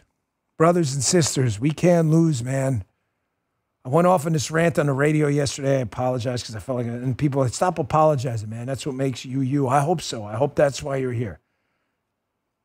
If you're not voting in this election, that's a choice. And I'm going to tell you right now, I can't be nice about it. It's one of the most disgraceful choices you're ever going to make. Someone, I told you on Facebook yesterday during the radio show, a lady reached out. I don't like that Donald Trump told this funny story about Arnold Palmer's whatever, and his units. Really? That's what you're voting on. As I asked you in the beginning of the show, what can you live without? Can you live without wars, inflation, high rental costs, housing prices out of control, gas prices going? If you can live without all that stuff, then you only have one choice. And I don't care if he tells a funny story about Arnold Palmer being hung. I don't really care. But it's not good enough to vote early. I want you to listen to this clip. It features Matt Boyle's doing an interview here. And this commentator, who's got a good body of experience here, is talking about how important it is to vote down ballot. Now, let me time out. Let me even get a drink before. Hold on, I gotta pour. You ever have one of these hydrogen water containers, by the way? Sorry, I don't mean to get off track, but yeah, I love these. You never tried it? Big fan of hydrogen water, huge fan. Let me guess, because this is important. In the chat, I already know what you're going to say. Some of you. It's not a knock. I get it. I listen to you. You're going to say, F these Republicans, I'm only showing up to vote for Donald Trump. Get it. I get it. Can I tell you why that's wrong? Do you want to hear it? Because it's not about the other Republicans. You voting down ballot and clicking the Republican box, checking the Republican box, helps. It in no way hurts Donald Trump. And you're actually making the case against yourself if you say, bear with me, if you're saying to yourself, fuck these other Republicans, I'm not voting for them, I'm just voting for Trump. They've never done shit. You're actually making the case against yourself. You know why? Because you're right. Now I'm really confused. No, you're right. Republicans have generally, not all of them, generally haven't done shit. And the shit they've done is bad. As I told you, the Republicans are not the solution to your problems, but Democrats are the cause of them. I get it. We've spent a lot of money. We've backed down on a lot of social issues. I totally get it. But a lot haven't. And we need a buffer because at least 10% of the Republican Party, when Donald Trump gets in office, in the House, I promise you, are going to bail on him. So if we need, depending on a quorum, 217, 218, whatever the amount of votes we need to pass a Donald Trump piece of legislation, we don't need 217, 218. We need like 230 because you're going to have people bail because you're right. A lot of Republicans are phonies. You have to vote down ballot to give this man a buffer, or everything you're voting for is never going to pass and he's going to be impeached. That's just the hard reality, folks. It's called realpolitik. Look it up on anything but Google. Listen to this clip, Matt Boyle interviewing this guy. He'll tell you exactly what I just said. He's got experiences. You need a buffer. We don't have a buffer. Nothing's going to get done. Take a listen. We need to expand this margin in the House by 5, 10 seats would be huge. That's going to give President Trump the breathing room to get his agenda through Congress so we don't have any games from our side of the aisle. And I can't tell you how important that is. It is just as important as getting President Trump into the White House, that we can lock this down and to flip the Senate, of course. But as a House guy, I think we wanted to kind of go into some of the numbers here. And Matt, just jump in. But there's a lot of seats everywhere in play. Certainly if you're in California and New York, most of the seats in play are in those seats, and we could talk about those in depth at a later time. So just because you're not in a presidential state doesn't mean you don't have a competitive House seat, or that you happen to live or are near a seat that Republicans are targeting. Folks, it is so important you listen to what he just said. Please digest every second of that. If you're watching VOD, video on demand, after the show, in other words, not live, rewind it and listen again. Do you have, I know you're probably saying, because a lot of you are diehard P1s and you're so knee deep in politics, you can't understand how people don't know what you don't know, you know? It's like trying to unlearn how to ride a bike. You can't. Once you've seen the wizard in politics, it's hard to go back. You're saying like, yeah, of course we got to vote down ballot. Do you have any idea? I'm telling you this, it's a fact. Take it to the bank, cash the check, spend the money. How many people email me, Facebook, Twitter, True Social, Rumble messages, and say, Dan, I'm not even sure it's worth voting. I live in California. Trump's not going to win California. Oh, really? Do you have any idea how many competitive congressional seats are in California? A ton. And if we lose them, there is absolutely no chance. If we lose all of the competitive California and New York seats, listen to me, there is zero, and I mean zero chance of a Republican House. Donald Trump gets impeached 5 minutes after he swears in. Folks, that's just the facts. I'm not here to bullshit you, man. I got no skin in the game. I don't want a job in the administration. I don't need anybody's money. My show's number one. I don't need anybody to come on the show. I don't need shit. I just need you. That's it. I promise you I'm telling you the truth. Go in there. Look up a voter guide before you go in. Republican voter guide, whatever. I live in Martin County, Florida. Pull it in, print it up, walk in, vote in every single thing. If there's an election for dog catcher and it's Joey Bag of Donuts versus Vinny Boombots, then you better have a candidate. Do not skip a race, please. Folks, big tech is freaking out too. Did you see the latest internal O'Keefe video they caught on hidden camera? A Facebook executive from Meta talking about the interference. I've seen it. The Facebook fake fact checkers are back. We had some dopey lady last week hilariously try to fact check some nonsense. They're starting to panic. This is what makes me a little concerned. I don't know what's coming next. Take a quick break. I'll show you that video, and I'll show you what I mean with the Newsweek, Michael, the Newsweek fact check. You think that's the dumbest one we've seen yet? Have you guys seen it? Trump in the NFL uniform? Newsweek fact checked that. Some of you, in case some of you didn't know it wasn't real. They're like, really? Trump didn't play for the Steelers? And shocking. You'll see what I mean. This actually happened. Hey, Bone Charge. I've been using their sauna blanket and red light face mask ever since they sent them over. Can't recommend them enough. Listen, got to stay looking young and frosty. Paula loves it too. I first turned to the sauna blanket. Helps me so much with muscle recovery and detoxification. Look at sauna. All the benefits of the dynorphins, the heat shock proteins. Look it up. Don't take my word for it. Just wrap yourself in a Bone Charge sauna blanket. Let the infrared heat work its magic. I've noticed an incredible difference. I've lost weight. I feel better. The red light face mask is equally impressive. I got to tell you, it helps me sleep at night. Paula loves it. It's helped her improve her skin texture, reduces inflammation. She's seen fantastic results. Skin looks smoother, younger, more vibrant. The tones evened out. It's like having a mini spa right at your home. Folks, the stuff works. I'm begging you to go look it up. Check it out yourself. Don't just take my word for it. If you're thinking about trying them out, you're in luck. Head on over to BoneCharge, BONCHARGE.com/Bongino. Use code Bongino at checkout and get 15% off. Both of these products have made a tremendous impact on my life. I'm obsessed with life hacks. I don't want to die young, man. I'm not into that. And I want to make sure I live into I can move around and stay frosty. Use code Bongino at bonecharge.com/Bongino. It's BONCHARGE. Bonecharge.com/Bongino. Save 15%. Statements of products are not been evaluated by the FDA. They're not intended to diagnose, treat, cure, or prevent any disease or condition. And our last sponsor today, Helix, a good night's sleep, ladies and gentlemen. You don't have it, you're going to be in trouble the next day. Sleep, the deep sleep, right? You want 20% off a mattress order? Well, it's available today. Paul and I just moved into the new house. We got Helix mattresses for every bedroom. We work hard, we play hard. It's long days. We got to get a good night's sleep to feel rested and refreshed to recover for the next day, especially with an election coming up. It all starts with a mattress suited to our needs. Anytime you can personalize a product to your needs, you know it's going to be better. Helix puts the customer first. In just a few minutes, the Helix team learns about your sleep patterns and recommends the right mattress for you. You get the perfect match. From the position you sleep to your body type or unique needs, Helix will recommend the right mattress for you.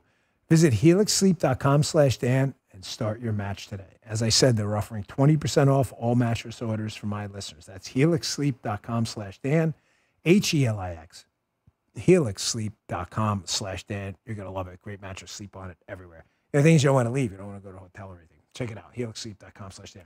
Back to the show. James O'Keefe does it again. Gets this Meta guy on tape, Meta's Facebook, talking about what's going on to suppress negative information about Democrats. Ladies and gentlemen, Facebook is a huge joke of a company. The only reason I use it is because if I can reach a few people and convert 5 or 10 voters, then fine, I'm going to use it. But I'm telling you right now, they are all in. These big tech people are getting really nervous. Check this out. Your uncle in Ohio said something about Kamala Harris isn't unfit to be a president because he doesn't have a child. Okay. That kind of shit is automatically demoted. Meet Jeevan Gowali, a senior software engineer at Meta. Are they doing a good job protecting our democracy?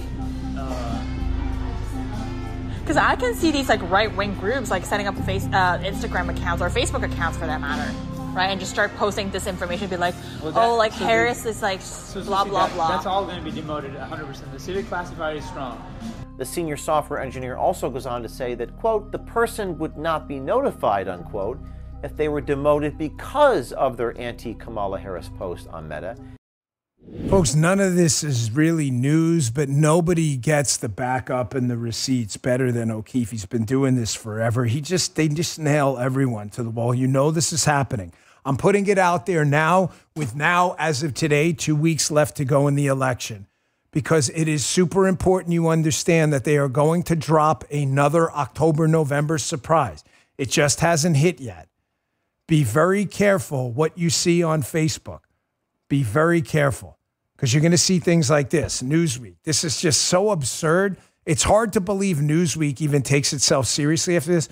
Trump appears to post a fake image of himself as a star NFL player. Appears a fake image. You really, look at the picture, folks. Holy shit, this was on True Social. He got jacked. Yeah, you saw him. Did he look like that, Justin? I didn't see under the sleeves. He does have a nice hand. Justin brought up a good point. Justin said he shook his hand very firmly. So Newsweek, that may be real. I'm not sure your article's accurate. I actually heard he may have played for the Steelers. Maybe that was in the farm system or something like that. Do you believe these freaking dipshits? Maya Merara actually wrote this as an article. I mean, are you not humiliated? How do you tell your parents, hey, here's my latest piece? Do your parents go, Maya, are you freaking stupid? You thought Donald Trump played for the Steelers? Are you a moron? You didn't know this was a joke? Oh, my gosh. Folks, the campaign on the Kamala side is so desperate. You're going to see Newsweek, Facebook, and others. It's going to get worse. I'm just asking you to ride it out, be patient, understand if we win, help is coming. Help is coming. We are about to turn the tide. These left-leaning companies are going to have no refuge with the government anymore. If Donald Trump wins, we take the House and we take the Senate. They are only getting nervous because the entire Kamala campaign is collapsing, absolutely collapsing in front of their eyes, and they know it. I want to show you something here. They have outsourced, for some bizarre reason, the Kamala Harris campaign. I think, I'm speculating here, so bear with me. I think they've outsourced their economic policy to Mark Cuban the billionaire guy I think he owned the Mavericks, but he's the Shark Tank cat. You've probably seen him. He sold them, right? Or something like that.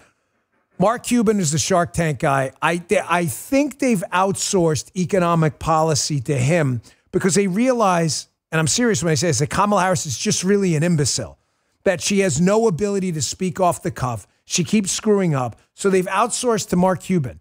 Cuban keeps appearing on the CNBC and these other networks. And the weird thing is, he's oddly no better at this than Kamala Harris. You would think a billionaire would busy. He's not. We keep playing clips of this guy on our show. Here's Mark Cuban trying to defend Kamala Harris's economic policies and other policies, and he can't think of a single thing in this minute and 10 seconds that he actually agrees with. Folks, I'm telling you, the campaign is imploding. Execute, bring 10 people, and it's going to be a damn good election. I don't, and you're going to have these idiots in charge. Watch this. Hey, Mark, I'm looking at an NBC article from our corporate parent that just says, I guess, at an Arizona town hall meeting, when you were asked about the possibility of taxing unrealized capital gains, you said if you really thought that the vice president would do that you'd campaign against her. So I guess that was a true comment you made. And then my follow-up so what question. I said was, I said it's not going to happen. Absolutely not going to happen. If for some reason she lied about it, I would campaign against her so there wouldn't be a second term. Okay. Then what I was going to ask you is, and I'm not going to go through, these are there's like 20 things, but I'll just pick out a couple that I think would be really scary. If she were to try to abolish the filibuster, if you knew she was going to do... I'm against that. Yeah, I don't agree with that. Next.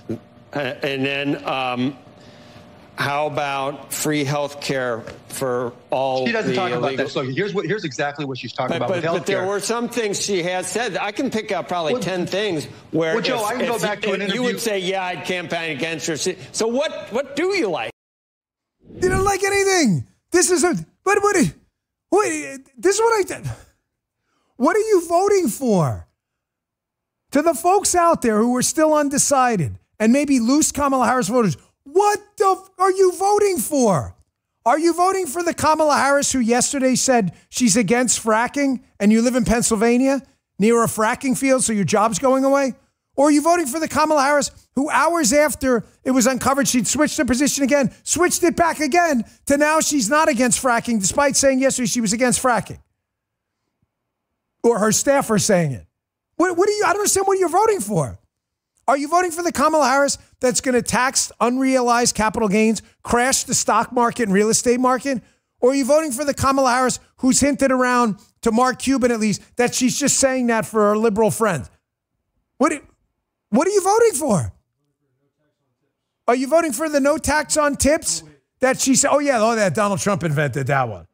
Are you voting for here, everyone? Because Kamala Harris herself can't take a position on anything. Everyone's confused about what they're voting for. This is why she's collapsing. Look at the polls. You see the number one reason people aren't floating over to the Kamala Harris side is they don't know who she is because she doesn't know who she is. This is a damning receipt right here. So the other day, she makes one of the dumbest campaign moves I've ever seen. In the Hillary Clinton deplorables moment, she attacks a bunch of Catholic Christians in the audience at one of her speeches who said Jesus is Lord. She said, like a smartass, starts cackling. You're at the wrong rally. Oh, really? That went over like a cinder block on bare toes on a Sunday morning. Now look at this. Are you voting for the Kamala Harris who tells Christians and Catholics and people of faith you're not welcome? Or are you voting for the fake Kamala Harris who shows up at a black church yesterday and starts reading scripture? I don't understand. Will the real Kamala Harris please stand up? Nobody seems to know who she is. Watch this. And they did as he intended. Oh, you guys are at the wrong rally. And let us recognize that when we shine the light in moments of darkness, it will guide our feet into the path of peace. And let us remember that while weeping may endure for a night, joy cometh in the morning. She just told this same crowd of people of faith they're not welcome. They're at the wrong rally. Which Kamala Harris are you voting for? Her campaign is collapsing. Mark Cuban doesn't even know what she stands for. Mark Cuban's pitch on Kamala Harris is all the liberal shit she's telling you is a lie. She's lying to you. Meanwhile, the conservative pitch is, if she's lying, why does she have the most progressive voting record in the Senate? No, that's how she votes, too. You voting for progressive Kamala Harris to the left of Bernie Sanders and Liz Warren? Or are you voting for the Kamala Harris who now is aligned with warmonger Liz Cheney, who wants to bomb every country on earth? What the hell is going on here? Now do you want to... Justin's laughing because he's even confused. He's like, shit, is she Ronald Reagan or is she Bernie Sanders? Lick your finger. It depends on the day. It depends on the day. Here she is walking out yesterday with Liz Cheney, who lost by a historic margin in the Republican primary in a Republican state. Check this out. Look at this. Oh, here's a buddy. Well, oh, look, waving. Look who I got with me. I brought my buddy. Hey, it's Liz Cheney. Hey, Liz, give me a high five. Look at like the Wonder Twins. Look at these two idiots. Hey, look who's here. Liz Cheney, baby. Liz Cheney. Justin says he's got a video of Liz Cheney. Liz Cheney endorsing Kamala Harris. You do? Wow, she's saying some really nice things. Liz Cheney, folks, she's changing. Yeah, play that video. This is going to be a shame. I haven't seen this yet. I can see it on the screen now. It looks like, am I correct? It looks like a Fox News interview. And here's Liz Cheney. Justin says she's talking about Kamala. Here's her new friend, Liz Cheney, saying nothing but the nicest, kindest sentiments about the wonderful Kamala Harris. Check this out. Look, I think that the pick was somewhat surprising. Joe Biden has really been trying to portray himself as the moderate in this race, as somebody who is a centrist. And in one fell swoop here, he has put somebody on the ticket whose voting record in the Senate is to the left of Bernie Sanders and Elizabeth Warren. So I think that, the American people are going to look at the substance of this. They're going to look at what she stood for in the past. They're going to look at what she said during the primary election. And it's very clear. She is a radical liberal. She's somebody that has said we ought to spend $32 trillion on Medicare for all. If you look at her record as well in California, she did, in fact, essentially ban gun sales with executive action. And she threatened during the primaries to do the same thing if she's elected, if she were elected here. So I do think the American people are going to take a look at this record and realize she is very much a radical liberal. That's not the video, bro. These guys, man. Do I have to start firing people? I have to be... Let's start instituting like some kind of top-down hierarchical structure. I told you the video. She that is Justin's like, I approve. You emailed us. I did that. I did, folks, man. I don't know. Maybe I'm losing a little bit like Joe Biden. I don't remember sending that. That's crazy. But Michael brought up a really good point. I got to tell you, I didn't even think of. Very clever, Michael. Of course they get along. They're both a bunch of flip-flopping, lying, sociopathic losers who will change their mind at a moment's notice in order to retain power. He's 100% correct. That is exactly what they have in common. That's a real clip. That's not AI. That was after Joe Biden picked Kamala Harris. That was principled Liz Cheney telling you what a threat to the Republic Kamala Harris was because she's to the left of Bernie Sanders. Now they're buddies.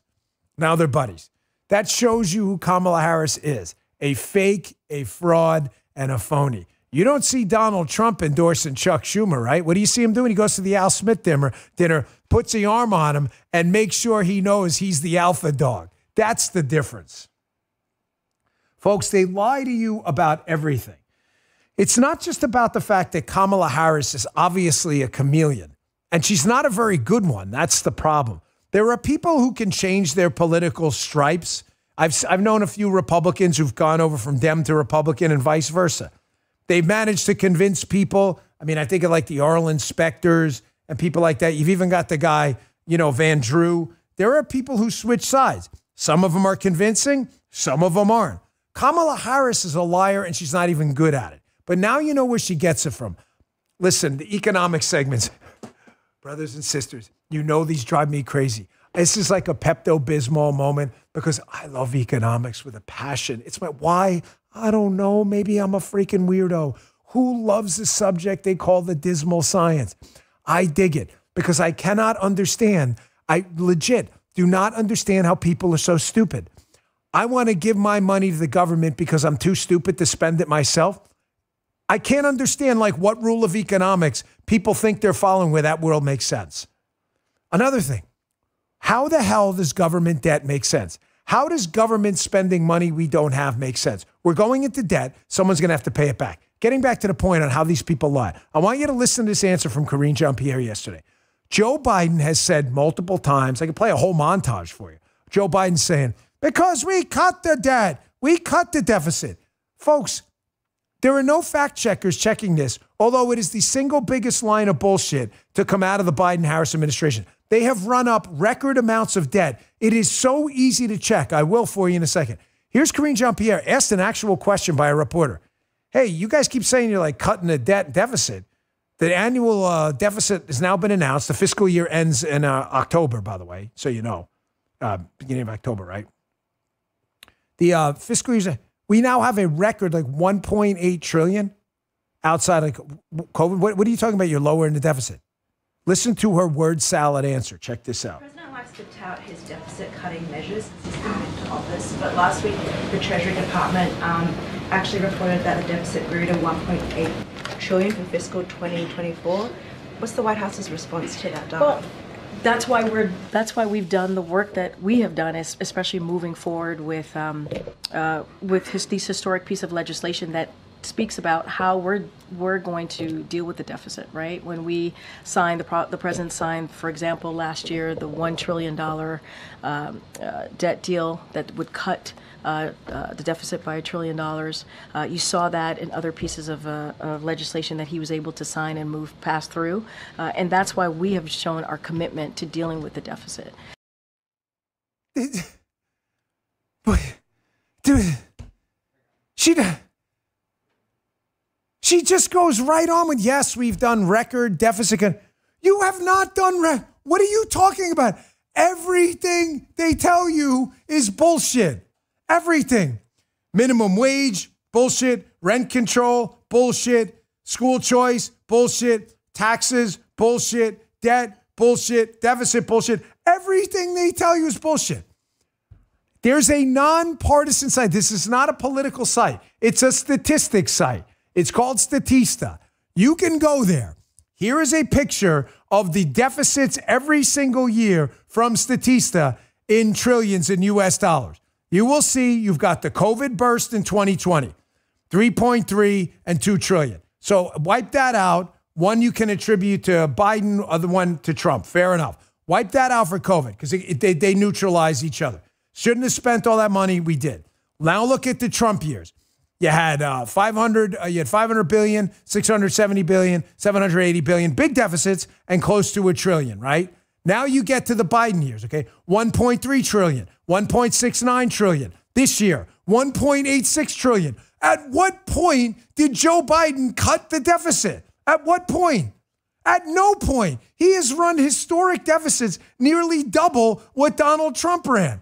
I'm not forgiving Republicans for running up debts and deficits as well. I am not. I'm simply telling you, I'm not lying to you. They are. This guy is full of shit. The reason interest rates are so high, are going to go higher, and the reason inflation's out of control is because the government's pumping money into the economy. It has to borrow. Once the government borrows money, it spends it. It gives it to people who go and spend it, and it drives up the price of everything. What part of this is hard? Folks, speaking of government failures, I really got to get to this. I've been holding this for a couple of days. These guys have done a lot of work on it, but a report came out about the Secret Service. I did a lot of work on this early. I saw someone on Twitter today say, hey, Dan, we found your show after the Secret Service thing. We stayed. You're a truth teller. Folks, that so warms my heart. You have no idea. Believe me, man, every compliment to me matters. It does. I have a thin skin. I get beat up a lot. So when you guys say nice things, and ladies out there, I appreciate it. So if you found my show because of my coverage of the growing Secret Service scandal in leadership and protective methodology, I appreciate it. But I want you to know you're not wasting your time. A big report came out on how to fix the Secret Service. It was a congressional report, a lot of subject matter experts. But I want you to listen quickly, because I don't want you to think you're ever wasting your time, to my congressional testimony up about 2 months ago in Washington, D.C. Justin was there with me, where I said there were 3 things they needed to fix. I want you to listen to this, and I want to show you what the report said. If they would have listened to me earlier, they could have saved themselves the darn report. Check this out. First, they have a technology problem. The joke in the Secret Service, which is sadly no longer funny when I was there, and it wasn't funny then either, is they rely on yesterday's technology tomorrow. Second, another adage in the Secret Service, you've heard even the new acting director discuss, is the more with less approach. There is no more with less. There's less with less, okay? Third, and I'll wrap it up with this, turn it over to Mr. Prince. The investigative mission, the Secret Service, that they're telling you they need to make them better agents is total crap. That's garbage. Or 3 months ago. I had to ask. So Justin confirms this was 2 months ago. Folks, you could have saved yourself the report. I'm glad you did it. But it's just kind of strange. I worked there for a decade. So they put together this big fancy report. So remember what I just said 2 months ago. They can't keep up with the pace of technology.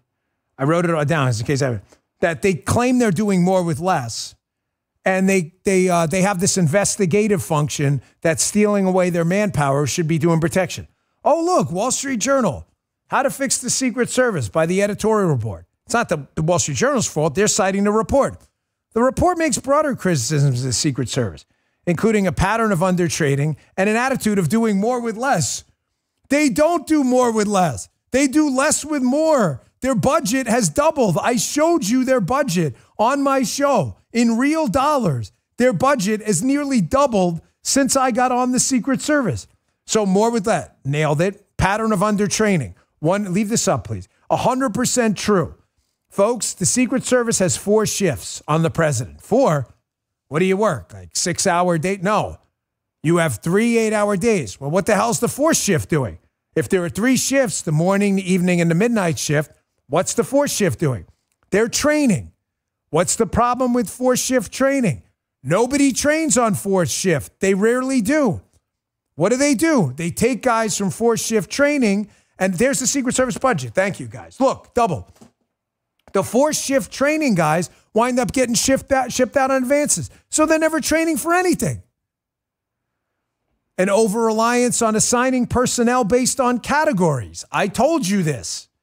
I said they're protecting people by title. They're not protecting people by threat. Oh, former presidents get less protection, like Trump. Why? Because that's the way we've always done it. What the kind of stupid answer is that? They lack auditing and continuous improvement mechanisms, i.e. the technology thing I said. They never leverage technology. They're always 10 years behind the technology. Here's another one. Second screenshot from here. The investigative mission. This report also argues the Secret Service should send responsibility for investigating financial crimes. Yes. Folks, you've got agents out there that are supposed to be out there doing protection, keeping Donald Trump, Kamala Harris, and Joe Biden, and all their other protectees alive, and they're investigating a $20 computer-printed counterfeit note dropped on booze at a freaking 7-Eleven, man. Come on, guy, get with the program. I could have saved you guys a lot of headaches. All this stuff is real.